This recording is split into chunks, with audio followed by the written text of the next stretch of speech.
Thank you very much for joining us, for colleagues online as well, and everybody in the room. I am delighted to welcome you to the final or second public seminar organized by the Policy, Economy and Society research team. And what better way of concluding the year for the team than the inaugural of Professor Rachel Brooks. I'm really delighted to be here and introducing Professor Rachel Brooks, who joined our department as Professor of Higher Education in September last year, and joined us from the University of Surrey, where she held a variety of management roles, head of department, associate dean for research, and a number of other things as well. And also you were PI of that university's ESRC Impact Acceleration account right here. Rachel is also the current president of the British Sociological Association. She's chair editor of the British Journal of Sociology of Education. She's also a member of the governing council of the ESRC, the Economic and Social Research Council, and a former panel member for the REF 2021 for the education panel. So lots of experience in different areas of our sector. And also experience in different moments of our sector up to the currently, I hear, quite battered state that it's in. She currently teaches on the higher education pathway for the MSc in the department, and she's leading several research projects as well as contributing to a number of other projects. And two of the current projects are an ESRC funded piece of work, which is called Does Higher Education Politicize Today's Students? And a Saturn Trust project on intergenerational social mobility and higher education. Now, international student mobilities and processes of internationalization of higher education has been a focus of research for Rachel for a long time. And today's talk, correct me if I'm wrong, Rachel, flows from that interest and also is the background for a forthcoming book, which I'm sure we will all be very much looking forward to. So thank you very much for agreeing to do this. A very warm welcome, and over to you.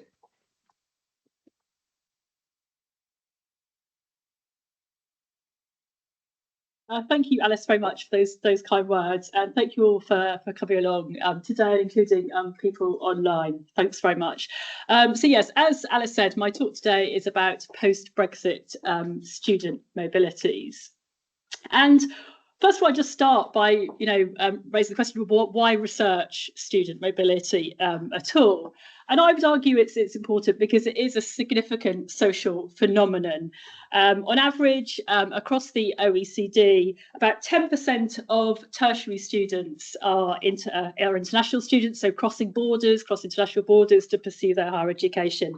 And many more engage in short-term mobility too. I would also suggest that international student mobility provides benefits both to individuals and society. At the individual level, students benefit from employment advantages, from developing their language skills, their intercultural skills, as well as processes of self-formation and personal development. At the societal level, the host society benefits significantly from having more diverse communities and universities, the soft power that often flows when international students return home, and then the important financial contributions both to their local communities and to universities. But as I'm sure many of us are aware, there are also substantial challenges bound up with international student mobility, particularly related, I would suggest, to ethical issues. So inequalities in access, and also inequalities in the treatment of international students in some societies and in some classrooms. I think, as many of us also know, for the UK higher education sector, while on the one hand, international students are often a policy priority, recruiting more of them to shore up the finances of our universities, they have an ambiguous political positioning, with the migration policy often in tension with higher education policy and giving rather different messages to prospective international students. So, the second question, why research post-Brexit student mobility specifically? And I suppose my interest here brings together two areas where I've worked previously. So over the past 2 decades, really, I've conducted a number of studies on mobile students and mobile staff. Many of those studies with Joanna Waters, who I think is online. So she's been a great colleague to work with over those decades. And then more recently, some specific projects on the European higher education space. So looking cross-nationally at how European higher education students have been understood. And then with Lee Rensimir through the Centre for Global Higher Education, led by Oxford, work on the European Universities Initiative and the broader European higher education space. So this interest kind of, brings together 2 areas where I've worked previously, but I think also it addresses a key political moment for the UK. While Brexit has impacted on a huge number of policy areas, I think the impact on education specifically has been significant, and that's what led me to want to look at this in a bit more detail.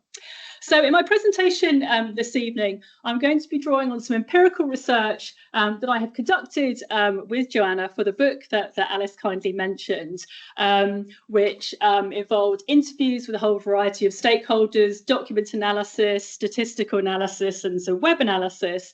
And also, to a lesser extent, a few other projects I've conducted, the one with Lee Rensimir at UCL, which I mentioned previously, and also a British Council funded study that I conducted with 2 colleagues in Turkey, Betul Sahin and Armacan Erdogan. So that's kind of the basis of what I want to talk about today. And the structure of my talk is really sort of divided into 2 main parts. First, I'm going to be talking about the impact of Brexit on whole degree mobility. So this is where students would cross an international border and study their whole of a degree in another country. And then secondly, short-term mobility, where students study abroad for part of a degree. And in that second part, I'll look specifically at the shift from the EU's Erasmus programme to the UK's Turing programme, and also focus a little bit on the rise of new policy actors in this space. And I'll end by reflecting a little bit on the future, and in particular the impact of the UK-EU reset, which happened on the 19th of May this year. Okay, so to start with whole degree mobility, I want to situate what I want to say here in relation to a kind of broader literature within higher education studies and human geography to some extent, which has argued that, well, argued recently, sort of argued over the past kind of 15 years or so, that there needs to be a refocusing of what we look at in relation to international student mobility.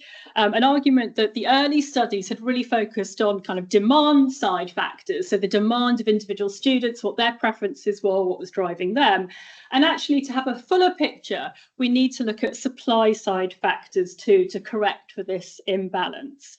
And this links with work in human geography, the focus on mobility or migration infrastructures, which has argued that there are systematically interlinked technologies, institutions, and actors that work together to shape mobility. And then in the higher education space, over the past few years, there have been a lot of studies in this area that have focused our attention on, for example, the role of international agents. These are people who are employed by universities to recruit international students overseas. Social media influencers, there's a growing body of work on that, and also universities themselves as geopolitical actors. And Kim talks about this as the global student mobility supply chain, where the financial and other interests of these kind of actors work together to shape patterns of international student mobility. So I'm going to start off looking at these actors by focusing on the government, the UK government. And perhaps the clearest statement of the UK government's position in relation to international student mobility comes from its international education strategy, which was published in 2019. And then we've had, until relatively recently, annual updates of this document. And in the document, I suppose there are kind of 3 things that I think are worth bringing out in relation to the topic this evening. First of all, that the kind of foregrounding of inward whole degree mobility. So students pursuing the whole of a degree and coming to the UK. There's no mention at all of UK students who might want to study abroad, and there's very little emphasis on the short-term mobility that I'll talk about in the second half of the presentation. We also see in this document a kind of discursive shift to global Britain, a term which we may be familiar with, but it's basically taken to mean a geographical refocusing, so away from Europe and towards other nations, often those that are part of the Commonwealth. And in this document, we also see the clear positioning of international education as an export, and the document is kind of surprisingly kind of explicit about this. And the document references the UK's export strategy, which was published the previous year in 2018, and states that it sees its role as supporting this strategy and specifically contributing to the goal of increasing UK exports in general from 30 to 35% of GDP. So a very kind of clear goal for the role of education as is seen in this. So that's a kind of important document, but we also need to think about kind of, you know, what were actually the policy changes and regulatory changes post-Brexit. And again, those of us who work in higher education are probably very familiar with these. But EU students were no longer liable for home fees, had to pay the much higher international fees. They no longer had access to UK student loans, and they also had to pay the NHS surcharge and visa costs. And these changes came in from August 2021. So that's the kind of government's position in relation to post-Brexit whole degree mobility. When we turn to other actors, we see slightly different positions emerge, and in some cases, a contestation of the government agenda. So first of all, when we consider sector level bodies, so here I'm thinking about organisations like the British Council, but also various mission groups that represent groups of British universities. And I put two kind of examples up there.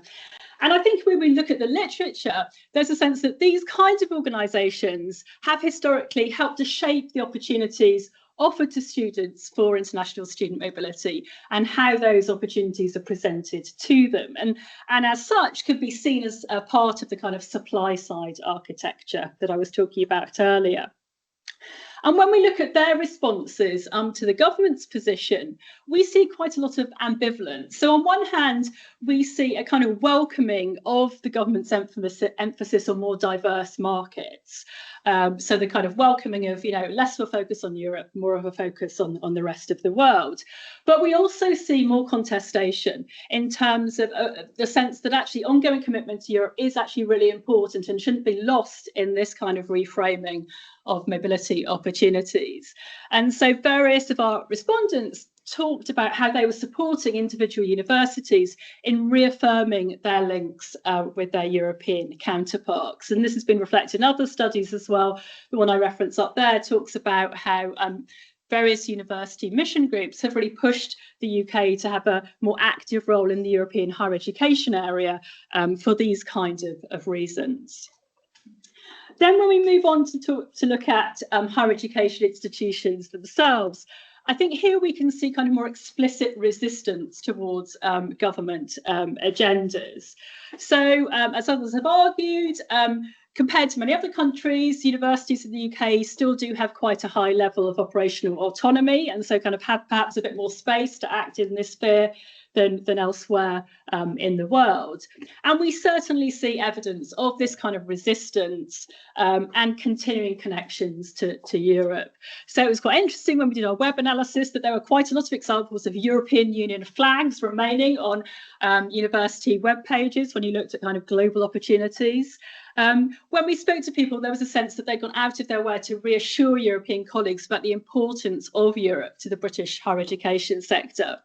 And perhaps most interestingly, some universities continue to offer scholarships to reduce the fee level for EU students. So up there, I've got examples from the University of South Wales, University of Portsmouth and Coventry University. And at the moment, if you apply to those universities and you're an EU national, your fee automatically gets reduced to the UK level. So this, I would say, is a kind of, quite clear form of material resistance to the kind of government agenda in relation to kind of global Britain and the reconfiguration of relationships with the European Union. But what impact do these various supply side influences have on students? So when we look at the inward mobility of students from the EU to Britain for the whole of a degree, it's quite interesting that in the immediate aftermath of Brexit, there was very little impact. We saw kind of broad stability, or actually an increase in those numbers. And it's really only once those kinds of legislative, regulative changes were brought in 21-22 that we see a change. And there we do see a significant reduction in numbers. So in this chart here, you can see the figures from 2017-18 to 2023-24, which is the latest data available from HESA. And we've got the UK numbers, we've got the European numbers and non-European ones. And you can see really that the numbers of European students actually continued to grow till 2021, but then declined quite significantly. We've got the UK numbers remaining more or less stable. And it's worth noting, I think, that the non-European numbers continuing to increase over this period. So we see a significant impact on the numbers of incoming EU students. But we do see a kind of differentiated impact by discipline, by institutional type, and by country of origin. So in relation to discipline, we see different subjects differently affected, with perhaps business studies and management the most severely affected, and we might want to think about why that might be. In relation to institutional type, perhaps unsurprisingly, we see Russell Group universities much less affected by post-92s. So in Russell Group institutions, numbers typically halved, whereas in post-92 institutions, they typically reduced by 3/4. And then when we look at countries of origin, we see some quite stark differences. So, for example, on this chart here, just a few countries, we see Ireland only seeing only a 12% drop in Irish students coming to the UK post Brexit, compared to 78% drop from Poland. And some other scholars who've done some quite interesting cluster analysis of this have argued that actually we can see three broad patterns in this changing geography of migration. The first group, of which Ireland is a part, which have seen the least impact, are countries that have had a strong historical connection to the UK. So as well as Ireland, Malta and Cyprus. Then we see a second group of countries, which are typically made up of richer EU countries, which are geographically close to the UK. So France, Germany and Austria might be some examples there.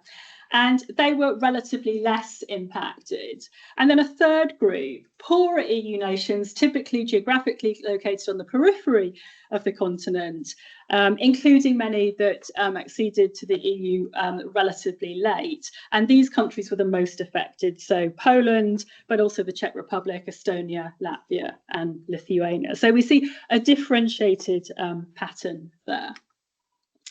What about other groups of students? So as you saw from that slide, although we saw a reduction in incoming EU students, this has, until very recently, been offset by the increase in international students from outside Europe.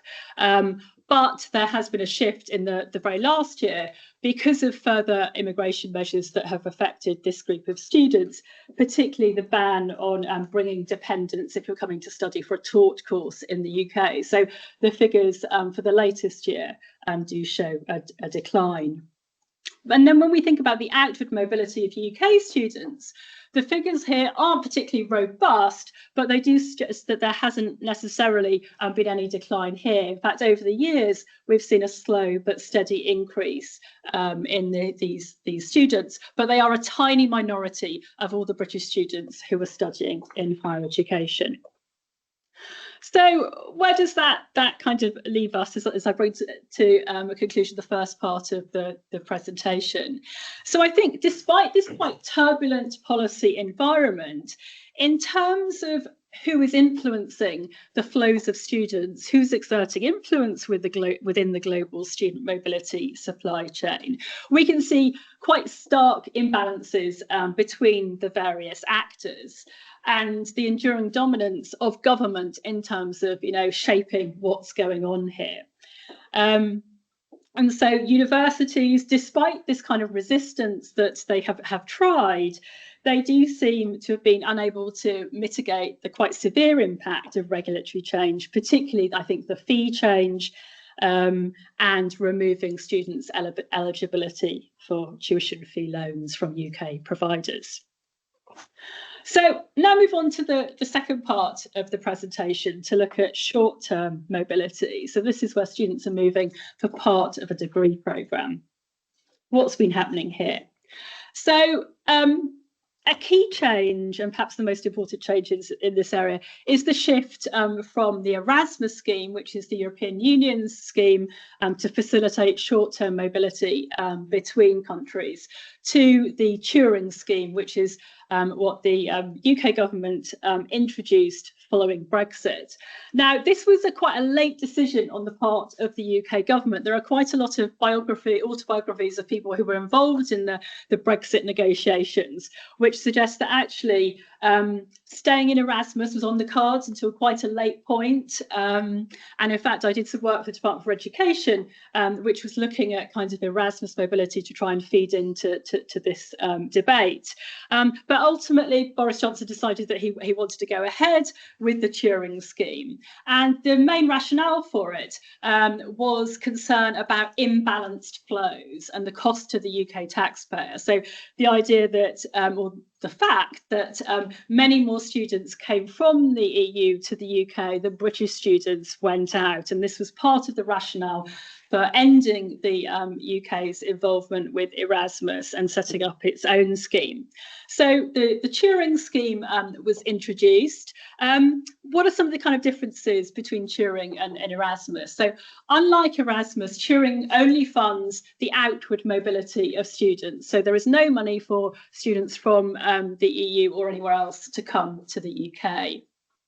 There are no geographical constraints, so Erasmus was obviously focused on Europe. Turing has a global focus. And travel support is available only for disadvantaged students. Under Erasmus, travel support is available for all students. The Turing Scheme also introduced much shorter stays than had previously been the case. So typically under Erasmus, although this has changed a little bit now, students go abroad either for the whole of a semester or the whole of an academic year. The Turing Scheme brought in very short stays. They still had to be a minimum of 4 weeks, but that was obviously much shorter than the whole of a semester. And actually, in the most recent programme guidance, that 4 weeks has been reduced down to 2 weeks. And instead of having quite a large, a long kind of cycle under Erasmus, so typically an Erasmus programme runs for many years. Once you've set up your arrangements at the start, they continue for the several year duration of the programme. Under Turing, universities had to bid annually for money, and they had to put together a bid that met various government criteria. So what were the aims of the Turing Scheme? It had a really strong focus on widening participation, and when you heard government ministers talk, this was often the way in which they claimed it was much better than Erasmus because of its kind of foregrounding of widening participation. That's still a name of the scheme, but is now called social justice. Secondly, there was a really strong focus in the early years on global Britain, going back to the previous slide. So a sense that actually this was part of the agenda to get students moving beyond Europe to other destinations, which were argued to be more beneficial to the UK. Interestingly, that has now been dropped from the Turing Scheme under the Labour government.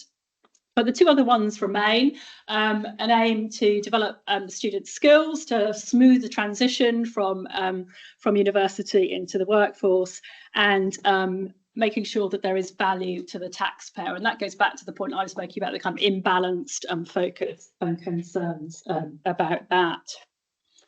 So that was the government's position in relation to short-term mobility. What about other actors? And here I'm going to be focusing mainly on universities. And I think, again, we see quite a lot of resistance, both material and symbolic, to what the government was proposing. So again, we see this kind of through the visual messaging of universities. That's a screenshot post-Brexit of the University of Bournemouth, the EU flag prominent there, and that certainly wasn't the only example of that. But in a more practical sense, when we spoke to people in international offices, they talked to us about how they were actually renegotiating Erasmus contracts so that they became a Turing contract. So actually working with the same people, the same partners in Europe, but just they were going to fund outgoing students through the Turing Scheme, not through Erasmus. And also, under Erasmus, students from the EU can move to third countries through some kinds of a proportion of the Erasmus funding. And actually, Britain has been a beneficiary of that. And so in practice, you do see some of the same kind of, student mobilities to and from Europe, just funded slightly differently. The work that Lee and I did on European university alliances, which are kind of President Macron's idea for European universities, where universities across Europe collaborate together and have quite a lot of internal student mobility among them. Some of the people that we spoke to through that project talked about how kind of, joining this was again a kind of an act of resistance to reassure European colleagues that actually Britain did want to be part of the European higher education space, and that the government's position wasn't representative of the British higher education sector. And we also see governments in other parts of the UK taking a slightly different perspective too. So, for example, when we look at Wales, Wales introduced what is called the TAFE scheme. And this does fund incoming mobility, not just outgoing mobility, and also it allows staff mobility. So staff can travel as part of this scheme, perhaps with groups of students. So I think in all of these actions, we see quite a lot of activity to try and kind of sustain and reassure, to reassure European colleagues and to sustain activity with the European Union. I want to explore the Turing Scheme a little bit more now in relation to its impact on students, but also its impact on those kinds of migration or mobility infrastructures that I was talking about at the start. So first of all, what impact has it had on participation levels? Well, when we look across Europe over the last few years, we see in pretty much every place a decline in short-term mobility. And largely, a lot of this can be attributed to the pandemic. It seems that in many European countries, the pandemic put people off travelling, and that has kind of continued over subsequent years. And so it is quite difficult to disentangle Brexit effects from this.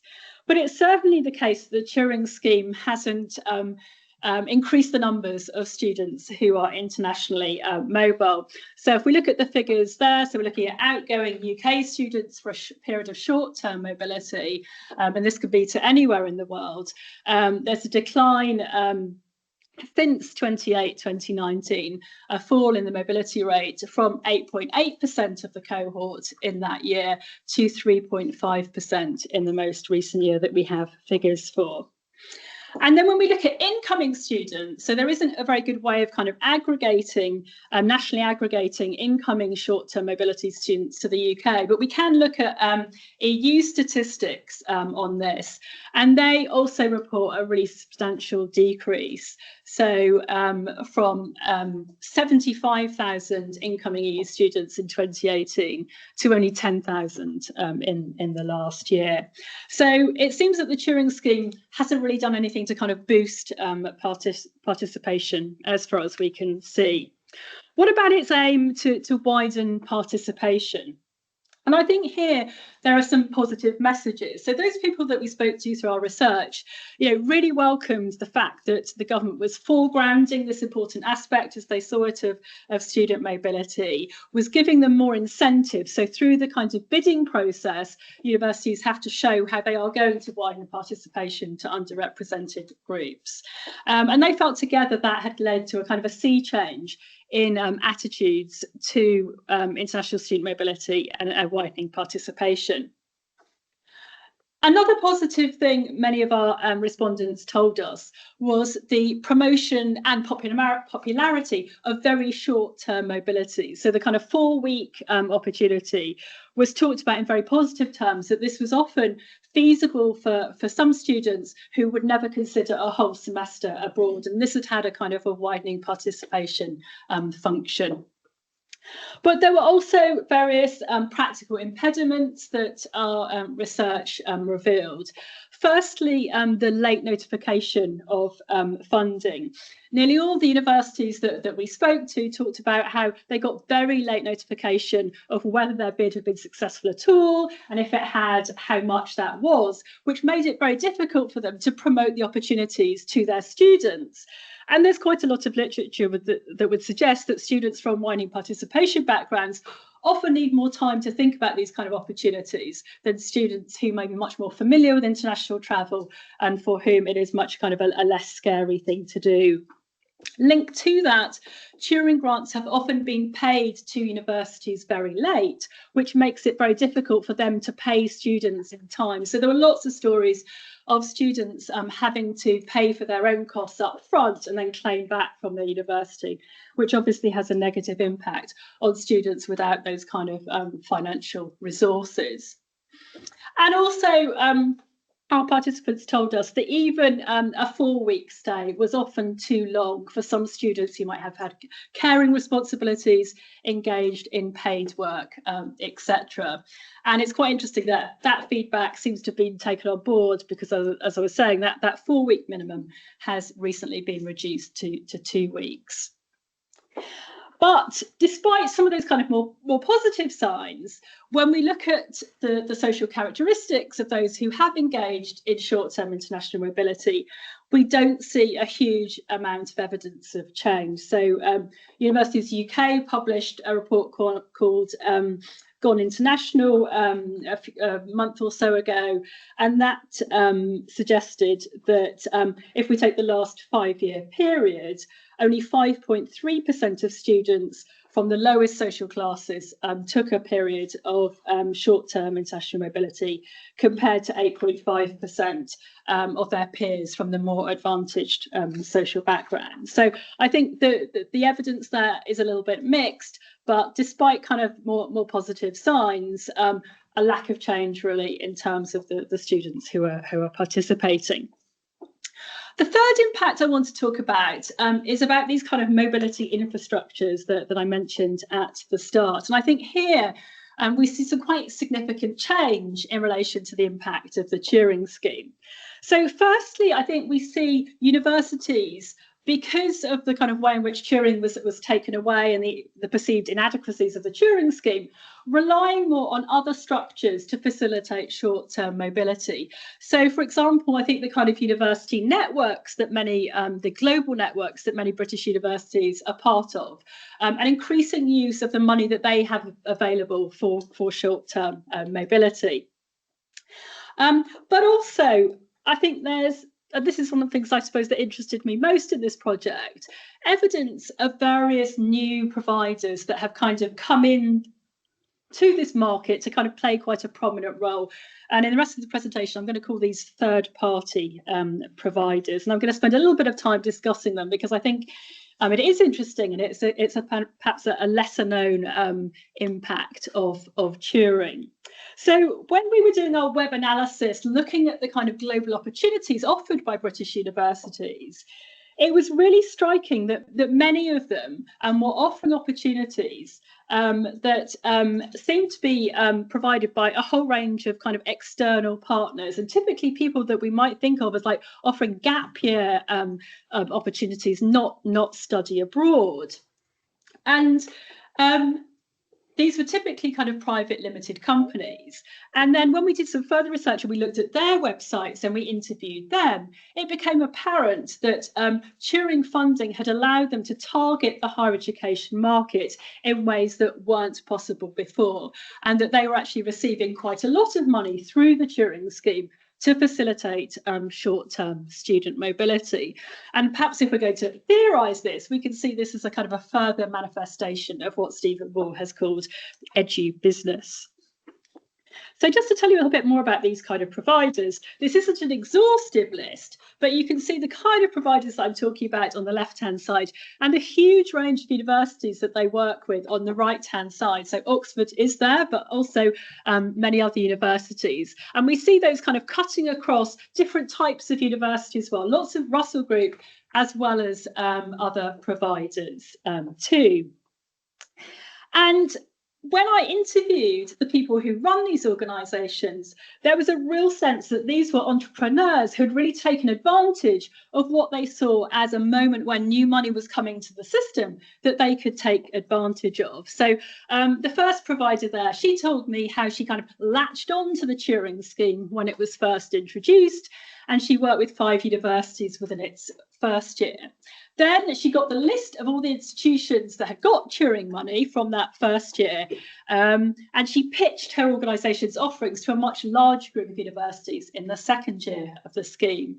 And her organisation currently works with about 50 UK universities, and 600 students pass through her organisation each year.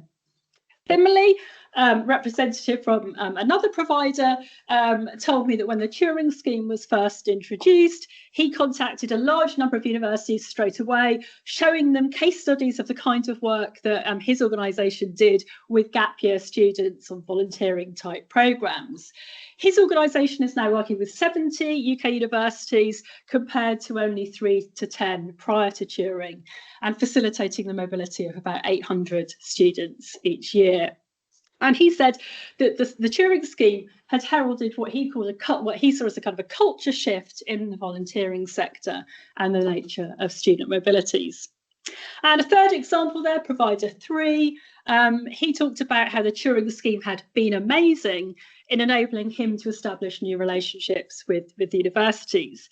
And he talked about how participation in his organisation had grown from about 160 young people a year prior to Turing to about 700 a year at the time of the interview. And 90% of those, he said, were funded through the Turing Scheme.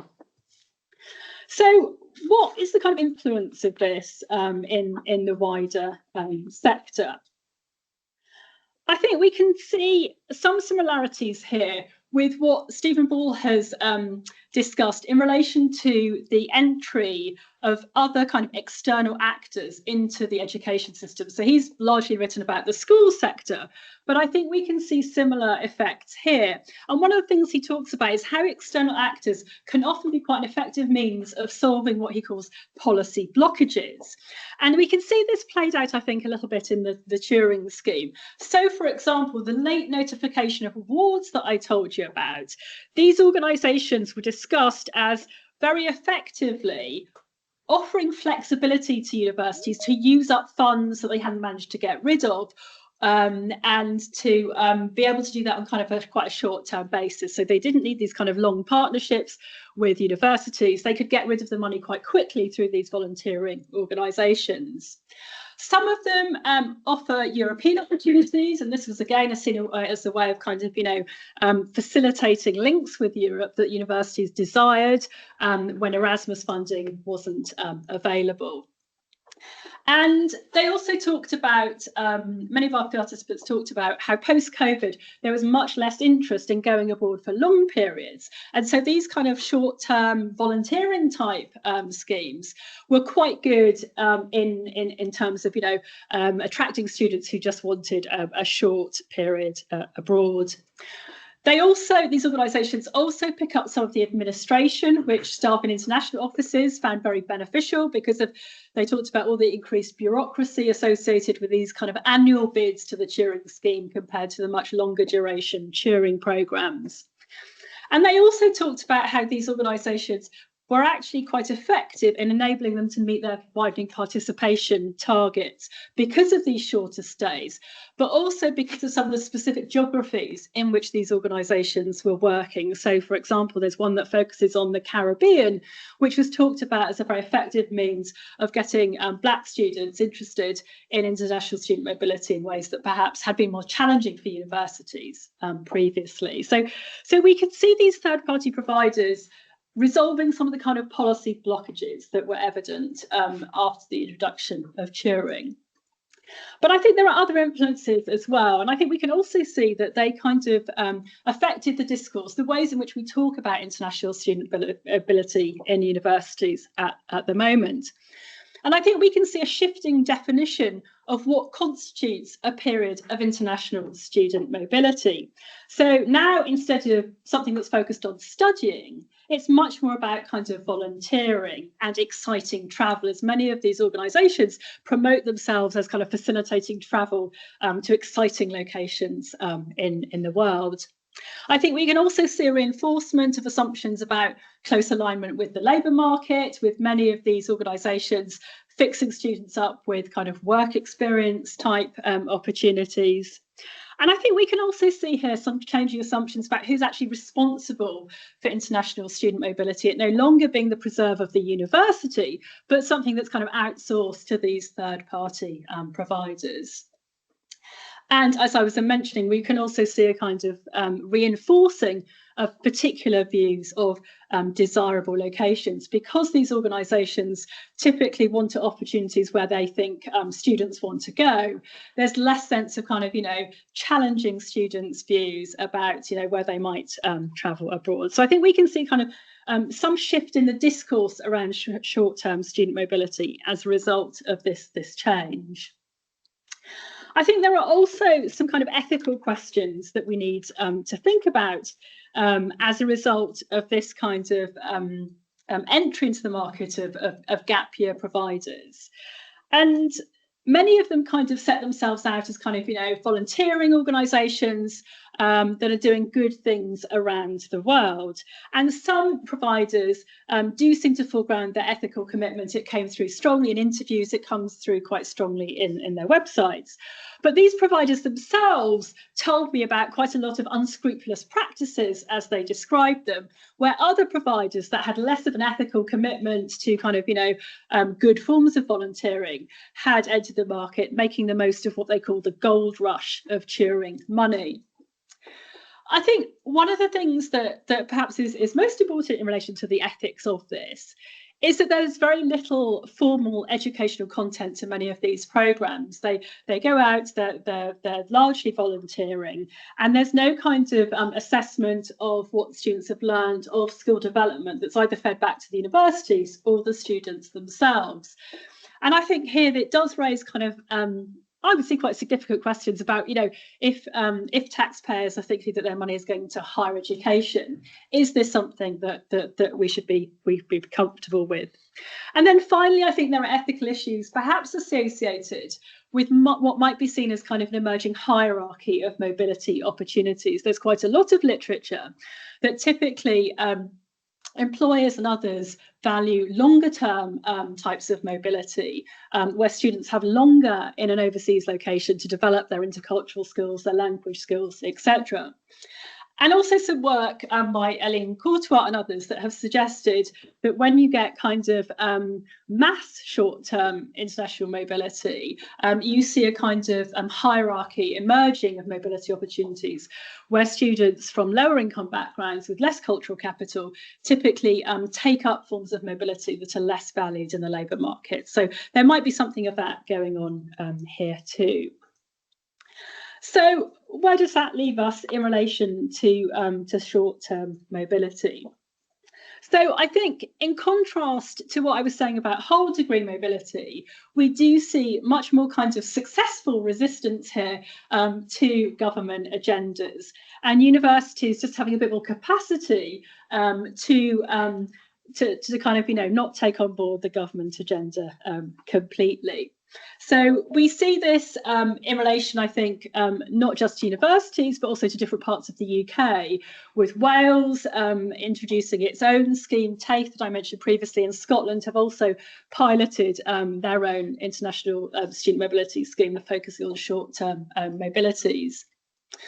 We also see, I think, more influence of non-government actors. So universities diversifying their provision in the kind of ways that I was talking about, and also the rise of these third-party providers that I've just been outlining. And I think, we can see these as perhaps an unintended consequence of government action. They've had very little kind of public discussion, and it might be something that the government isn't even aware of. But I think, they do seem to us to be quite significant actors in this space, and their presence does raise a range of ethical questions, which hopefully I have outlined. So I just want to end the presentation by thinking about the future. So as Alice alluded to at the start, a lot of what I've been saying today is based on a book that Joanna Waters and I have been writing over the past year or so, and which we submitted the manuscript to Policy Press at the end of April. And then we had a meeting, the EU-UK reset, on the 19th of May, which is going to require us to rewrite quite a lot of the book when it comes back from the reviewers. But I think this was actually a very significant moment in terms of what the future of international student mobility in the UK is going to look like, both in terms of whole degree mobility and short-term mobility. In relation to whole degree mobility, as you might have read, the paper's seen on the news, there's proposals that the UK and the EU come together and put together a youth mobility scheme that facilitates the mobility of young people from the UK to the EU and the EU to the UK.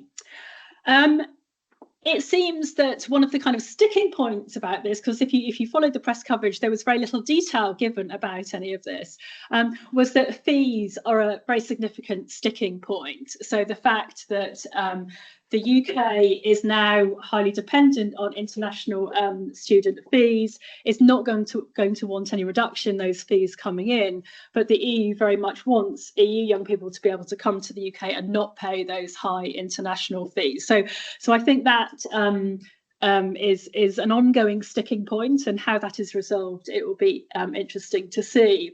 And I think added to this picture is a further complicating factor, that there's evidence now that perhaps the UK will no longer be able to rely on non-EU students to make up the kind of deficit in incoming students that has been left by EU students. So I think the picture there is kind of complex, and it'll be interesting to see how it is resolved.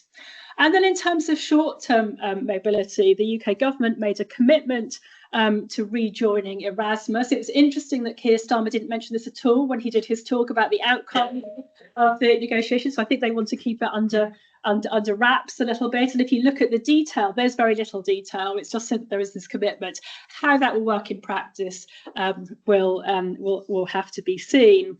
But on the same day, actually, as the UK EU reset, the government sent a letter to the Office for Students talking about its sort of finances for next year, which did talk about all the money for international mobility being cut. And it's quite surprising that hasn't got more publicity. There was an article in the Independent over the weekend, or the Eye over the weekend, but that doesn't seem to have been kind of discussed more broadly. But I think it's very likely that we will see an end to the Turing Scheme. But I just wanted to end on a kind of more positive note. And I think firstly, rejoining Erasmus would be very welcome from probably everybody that we spoke to in our project working in universities, not those third-party providers, but I think there was a deep sense of regret at having left the Erasmus scheme amongst many staff working in international offices. So I think rejoining would very much be welcomed. And I think, you know, despite some of the kind of quite significant shortcomings of the Turing Scheme, there are a few lessons that we can learn from that could be transferred into the Erasmus scheme if we do rejoin. So I think, firstly, going back to the kind of point I was making about widening participation, the foregrounding of widening participation, the emphasis on this as a really key part of the student mobility scheme, I think could be a message that could be transferred to Erasmus. I think over recent years, Erasmus is now talking much more about kind of widening participation and the participation of underrepresented groups, but it remains a challenge, I think, across Europe.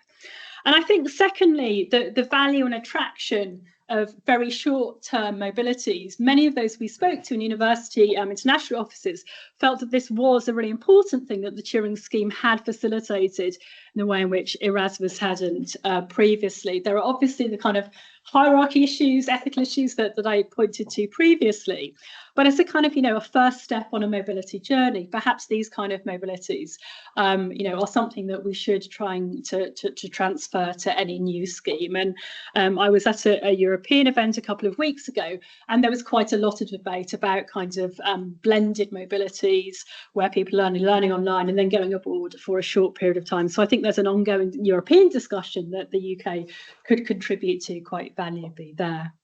And then finally, I think embedded mobility. So this is when a kind of a staff member travels abroad with a group of students, and that might be embedded in a curriculum. And this is something that's facilitated through the TAFE scheme and has worked quite well here.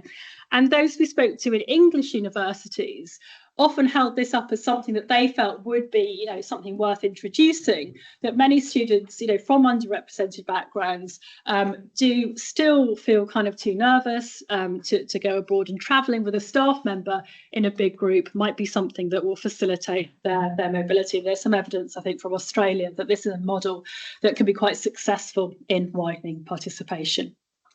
So hopefully there are a few positive things to end my talk on.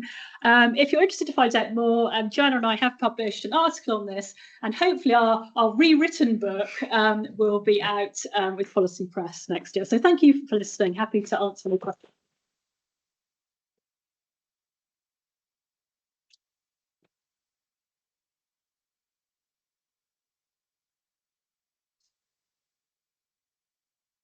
Of insight into how to interpret this very fast shifting landscape around post-Brexit mobilities. And I know I have lots of questions about the kind of disentangling the finances of it all, and about what's in Erasmus Plus in addition to student mobilities, and whether, you know, that is actually going to have another dimension. But I think it's probably best to just go straight to colleagues and see if there are questions or comments. If there are any questions online, please signal that in the chat, and I'll try and bring you in as well.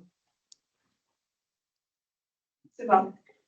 I'm just curious about the third-party organizations, and whether or not if you've looked at whether or not they have links to government in any way. I don't think so. The ones we spoke to, not. They were typically organisations that were originally kind of gap year providers, and they had just heard about the Turing Scheme, like on the grapevine. They talked about how they go to kind of conferences with other like-minded organisations, and that was how they heard. So I could be wrong, but we didn't uncover any evidence that there were any formal links to government at all. That this seemed to be a kind of, you know, a sector that was initially quite separate from the higher education sector completely, but had seen an opportunity and had moved in. And would they have had links with universities though? Yeah, so some of them had, and some of them talked about, you know, how you know, that they'd had a small number of students each year. But I think others that we spoke to talked about how they hadn't at all, and they'd sort of, you know, seen an opportunity and come in. So I think, yeah, for some of them it was increasing the scale of the operation. For others, it was a new type of relationship. Thank you, Rachel. I'm interested in the kind of pedagogical implications of the kinds of shifts that you've talked about. You know, because if you go on an Erasmus, you're there for a while, and it's maybe part of a module, or there's an exam at the end of it, or something. If you're going for a much shorter period of time, it's a bit more kind of rock up, wander around for a bit, and come home. So, you know, I mean, how do you restructure the kind of the accreditation side of it, and whether people are courses or whatever? Yeah, so I suppose that was kind of the point I was trying to make about, you know, what is the educational content of these kind of very short-term mobilities? And is it kind of, you know, legitimate for funding that's meant to be for higher education to fund, you know, a nice little volunteering stint, to think of it quite cynically? So I think there are genuine conversations, you know, about what is the kind of learning here. I mean, obviously, you know, there's informal learning, and that's really important, but there didn't seem to be any sense that even that was being captured or fed back to the individuals, and you know, that kind of thing. So I think, you know, that is a concern. But I suppose on the other hand, there's also quite a lot of literature that would suggest, and actually I think Maya's project said something about this, that actually people can gain quite a lot from short-term mobilities. And then actually, when you're thinking about kind of, you know, moving on to longer term stays, often that kind of, you know, initial exposure can be quite significant. So I guess that's the other side of it. But I suppose for me, there are quite, you know, if an important aspect of the Turing Scheme was skill development, what's the evidence that skills are being developed here? So yeah, I'll take your point. Just realised that I forgot to ask people to just state your name before you ask your question. It's quite a large group, and it is an inaugural lecture after all. So I think there's a question on that side first. I'll take advantage of that. My practice, I'm an academic registrar.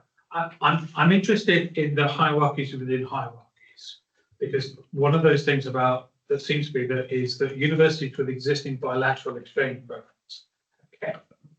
are still putting their students on year or things, and they look like Erasmus, but they're just based on the feed system, and that's kind of a gold standard. And then you've got Turing ticking along with a kind of race around the world kind of model of pitching up for 2 weeks, doing a brother volunteering, and then going off again. Is an unintended consequence that this is actually worsening the WP thing, because the WP kids are all getting the 2 week and the middle class kids are still getting the gold standard thing. So in that slide I put up where it showed all the universities that are working with different providers, you can see quite a lot of Russell Group universities there. So it's not the case that they're not allowing, you know, their students to participate. But I would say in broad terms, yes, because I think one of the things that both the third-party providers and some of the international offices talked about was, if you haven't got a big international office, it actually is really time-consuming to set up all these bilaterals, and so it's just much easier to outsource it. And so I do think you see that. When we spoke to the third-party providers, some said that kind of thing, that they felt that, you know, it was post-92s, but that wasn't the case across the board. I mean, some of them did talk about how, you know, they had quite good relationships with Russell Group universities. So I think it's probably a bit more complex than that. But in broad terms, I would say yes. And actually, the one provider that offers more study abroad type things, they did say definitely that they work primarily with universities that just don't have the resources to set up their own kind of study abroad, and yeah, that was their main market base. And so, yeah, I think you're right that, you know, the implications of that for the experiences of students go back to the previous question, I think, about, you know, what is the pedagogy here. But you could argue that, you know, as I was just saying, that's an important first step, and then once you've done that, you might, you know, then look out for more, I suppose, longer term embedded types of mobility.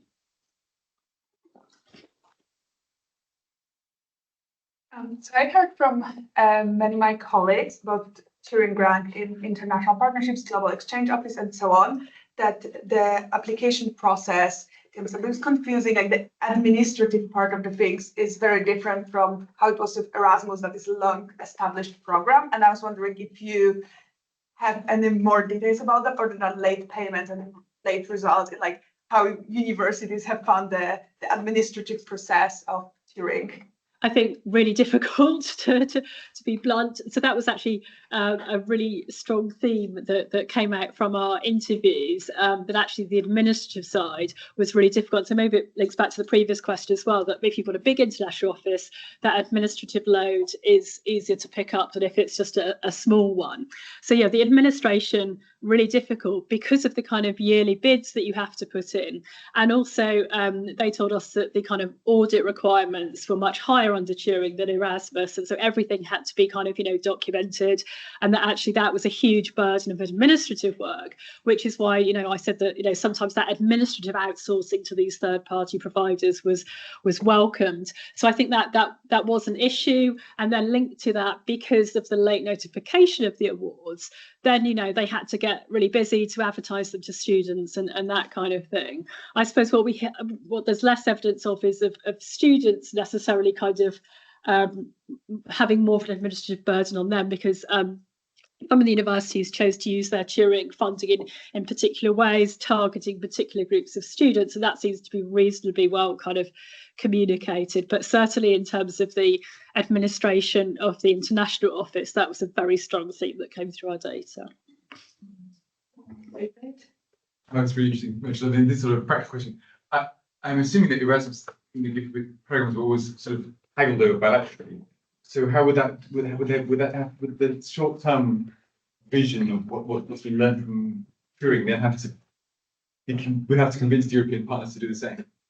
The short-term stays. Yeah. Well, I think so. This event that I was talking about, that I went to a couple of weeks ago, which was like with policymakers about Erasmus mobility, and I think it is something that they're talking about quite seriously, which I was quite surprised at. But there seems at the European level, I think there is still a debate about it, because it is seen as effective for widening participation, but on the other hand, less good for the kind of aims of European integration. And so there were some really interesting debates about some people saying, well, actually, this isn't going to help the European project. For the European project, we need people abroad for at least a semester.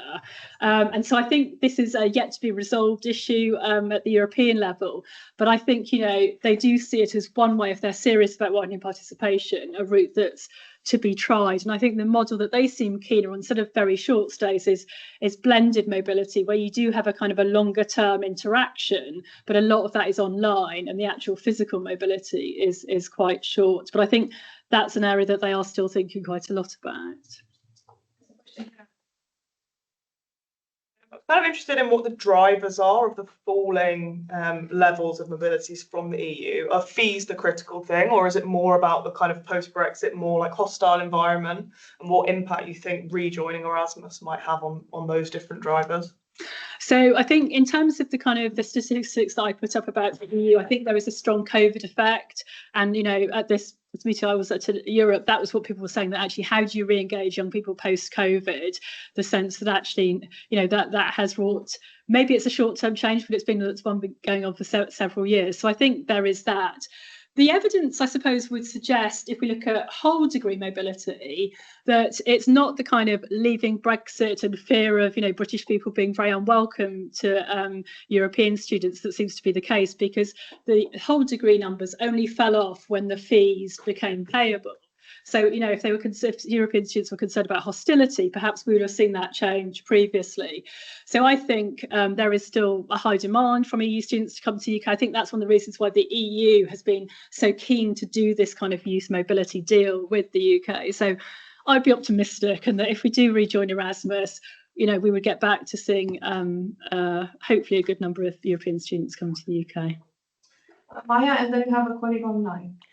Just to iterate this point, that absolutely, I also believe that in Europe there is a lot of interest in studying in the UK. And what you just said about Europeans using outside Erasmus funding for non-EU countries, I just talked with the DAAD director, who told me that Germans use all non-EU Erasmus funding to come to the UK. So UK is the major destination for them still.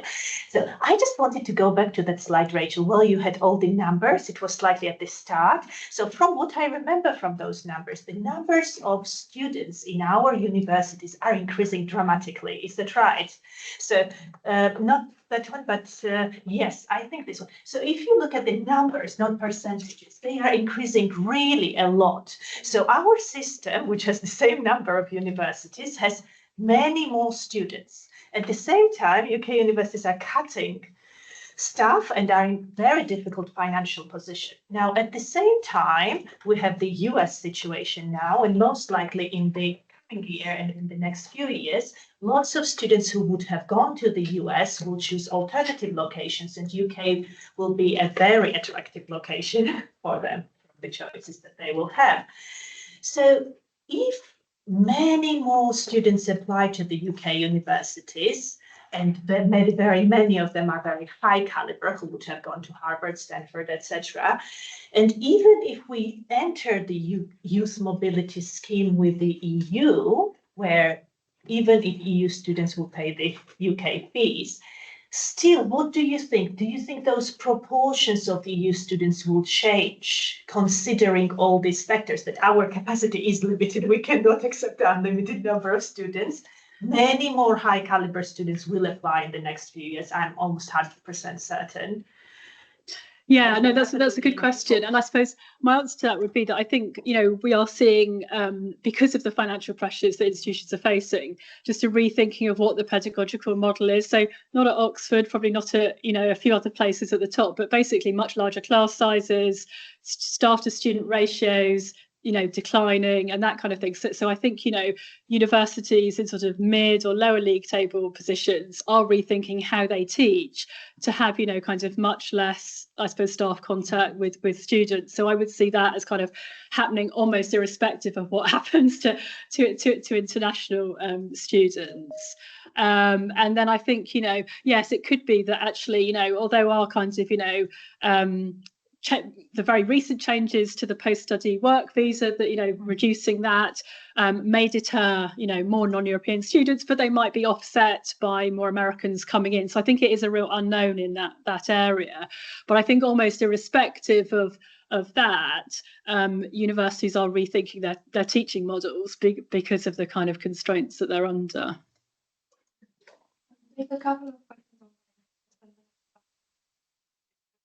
Yeah.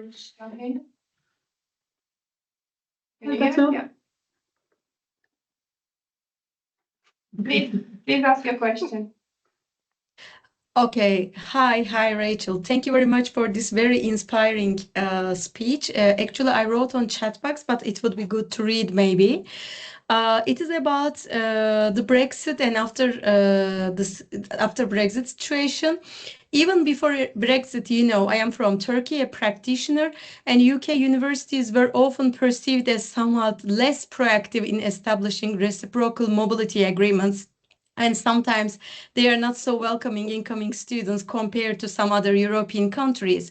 Now, the Turing Scheme budget reportedly shrinking, and maybe you will join Erasmus again. So how do you see the role of UK universities, I mean institutional response in this evolving landscape? Do you think that institutions likely to become more committed to balance mobility, or do you expect a return to previous patterns? This is my question. And also, I am really curious about how do you think about UK universities? They were content with Turing Scheme's exclusion of incoming students.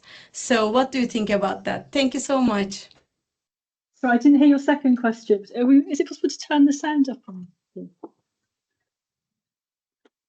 Would you be able to say your second question again, Betul, please? Yeah, sure. I mean, okay, the second question is about, during the Turing Scheme, there were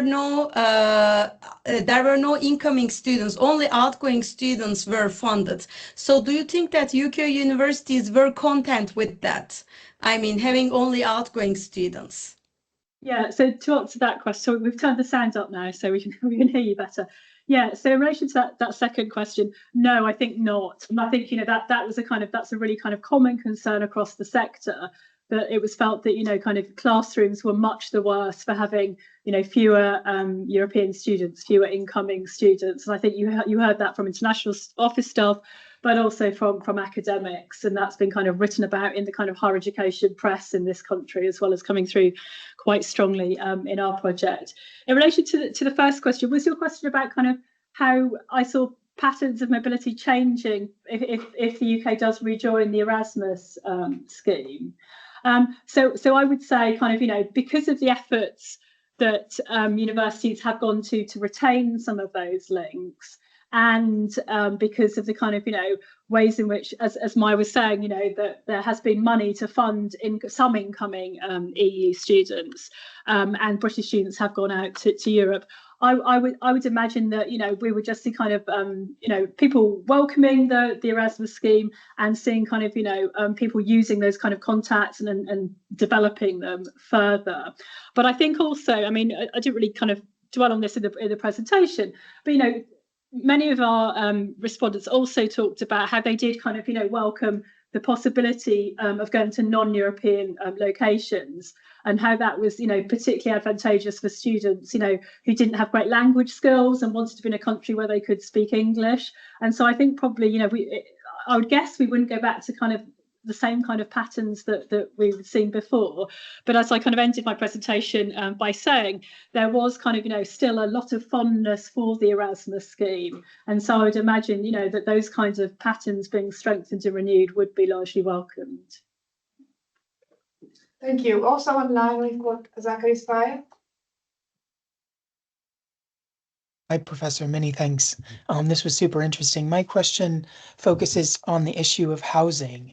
In a number of your points and a number of studies in parallel to yours, the issue of housing as either a push or pull factor seems to be quite a big deal. I wonder if anybody had raised the issue of housing, student residences, either provided by the university or third parties, as a quote push or pull factor in sort of the openness to apply or engage in the Turing or Erasmus Plus scheme, and the ability of either the institutions or third parties to facilitate that mobility.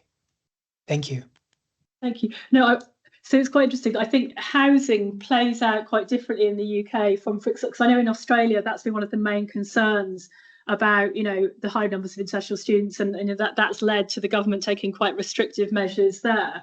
I don't think we see it played out in the same way in the UK, that where concerns about international students are expressed, it's largely in terms of kind of migration figures and the sense that we have too much, that some people think we have too much immigration, not the specifics of it. And I think when people look at the evidence about the specifics of it, a lot of kind of local communities in the UK are quite dependent on the income that international students provide through paying for their housing, etc. So I think there are some national differences in how that debate is played out.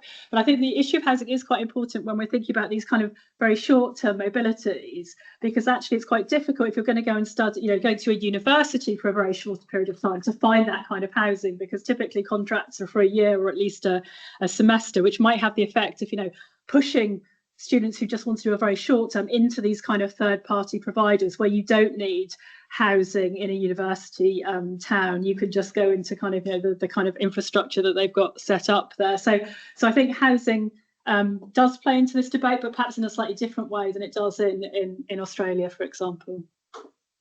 We're back into the room and you've been very patient. Yeah, thank you for your presentation. I actually do think there's one interesting thing regarding the drop in European students in UK institutions, because what I find quite interesting, and I do think I would be curious to hear your opinion on that, is that what has not happened on a European scale is some form of replacement funding to kind of counterbalance like the increase in fees. Because like on one side we dropped out of the Erasmus scheme, but there's no like our governments traditionally we're not used to have any form of funding for higher education, because in most of European countries higher education is free or relatively affordable. So I do think that might also explain like such a significant drop, because there are not really like a lot of scholarship or any alternatives established in order to counterbalance that. And the effect of increased fees that we can see or any additional funding that might be available. So I was kind of curious if you've looked into that or if there's anything from your perspective that might explain also like this sudden drop of Europeans, obviously post with increase to overseas fees, but also in regards in comparison to non-European students, where you probably see to some degree like much more funding that's available, particularly in the US, for example, it's really common. What's your opinion on that? Yeah, no, I think absolutely. And I think, you know, I can't remember the figure, but, you know, the EU use of the UK loan scheme was really popular. And so I think, you know, that's definitely not being able to access that funding has had a huge impact. So I'd completely agree. And I think also so you might remember I talked about kind of, you know, the disciplines that have been most effective and the fact that business management is perhaps the one that has been most effective. I think so typically, I suppose, you know, students from first in family, families where nobody's been to higher education before, if you look at kind of participation in business management courses, often they're kind of overrepresented there. And so I think perhaps, you know, you could argue that disciplinary effect is because, you know, students who no longer have, who were reliant on fees and so now have to be reliant on family funds, are the ones who are remaining coming over to the UK, who are typically, you know, those more privileged students who typically choose other types of degree subject when, you know, they're studying abroad or even in their own country. So I think that's kind of circumstantial evidence, but I think, you know, the lack of access to student funding is very significant. So I would agree with you. What are the subjects that didn't see that significant? Sorry? What are the subjects that didn't see that significant? I can't remember off the top of my head, but I think STEM subjects. I can't remember off the top of my head, but I can find the figures for you if you're interested. Can I ask a quick question about the? I was very interested in this comment about forms of resistance. And more or less affected by UK universities. And you mentioned the European Universities Alliance as one of the forms of resistance. I'm just curious, how did that work? Was it just symbolic whilst we were not in Erasmus? So immediately after Brexit, we stayed in Erasmus for a few years. And during that period, those universities that were part of the Alliance could receive money. So the European Universities Alliances, they are funded through the Erasmus programme.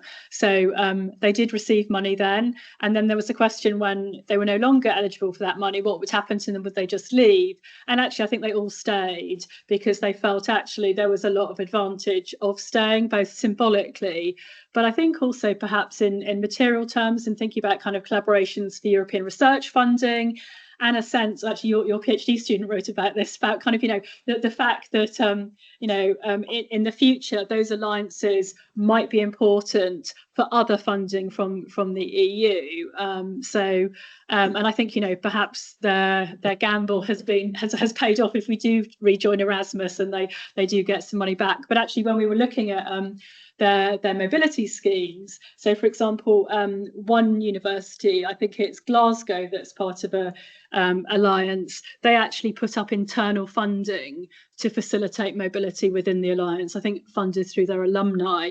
So they found alternative means to fund what they presumably think is an initiative. Extension to the project. Thank you so much, Rachel. Any other questions or comments? Do you mind if I take this question first and then, yeah, thank you very much.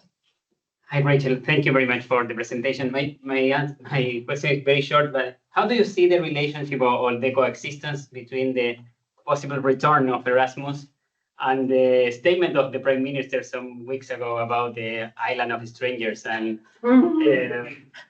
how these two things basically can work together in government? And I think that's a really good illustration of the point I made at the start about the tension in British policy about, you know, what, yeah, and the fact, I mean, it's also interesting, like I said, that he didn't mention rejoining Erasmus at all in the public statement about what had been achieved, whereas, you know, the British higher education sector would have received that very favourably. And I think, you know, it goes to the the point about this kind of tension that's been in British policy for a long time with higher education needing international students, wanting international students, but large parts of the British population seemingly not wanting that, and politicians feeling they have to speak to both camps. But I think, you know, perhaps the kind of more important point to take away is the fact that, you know, there has been this commitment to rejoining Erasmus, which would suggest that even the government doesn't want to admit it in some kind of public circles.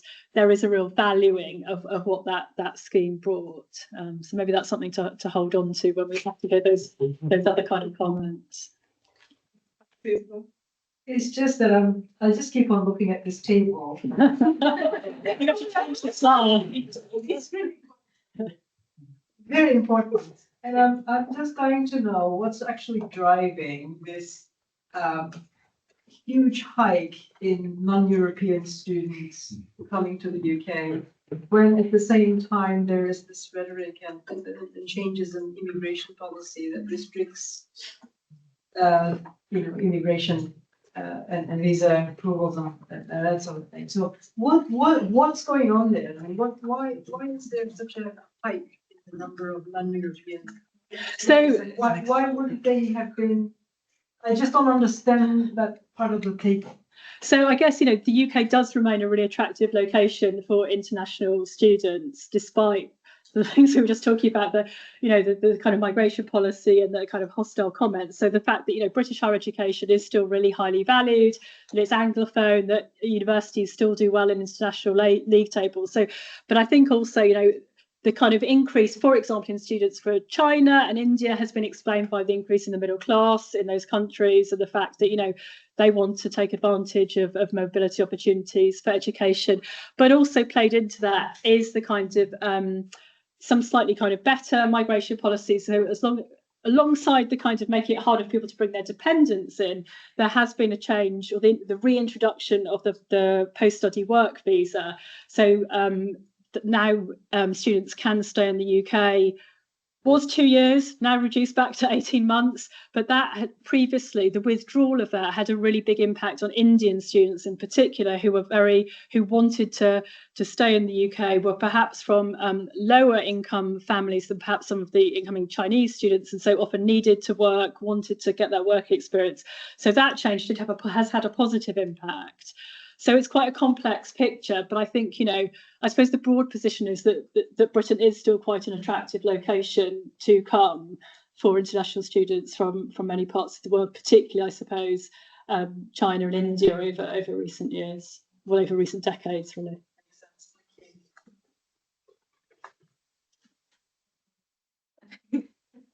As you're very familiar with my currently doing what we talk about the post-study work visa right now.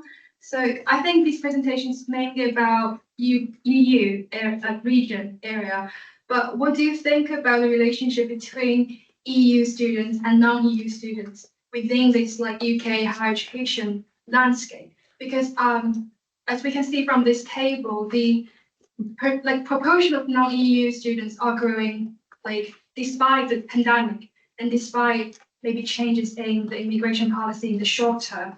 So if this is a very like my shallow understanding of the landscape. So if the higher education remains this size, and we can see the policy for EU students is becoming more welcoming, I think, like we attract more EU students to UK higher education.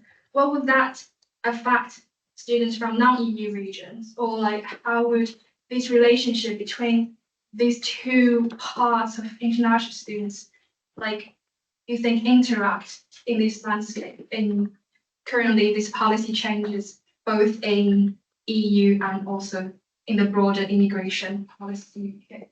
So I think that unless fees do go down, we won't see much of a change, because I think it. So well, it's quite interesting. I mean, there is some kind of discussion of this in the literature, because, you know, some people have said, you know, well, you know, European students are now paying the same kind of fees as non-Europeans. How come it's affected them so much? And I suppose one of the arguments put forward is the point that was made about what they're comparing it to, the fact that, in many European countries, the alternative is not paying any fees at all or very low fees, which makes it seem, kind of even worse. And the second point is that actually, if we look historically at points of change, we've seen this sudden drop. So when fees were introduced at all first in the UK, we saw a similar drop in EU students, which then kind of recovered.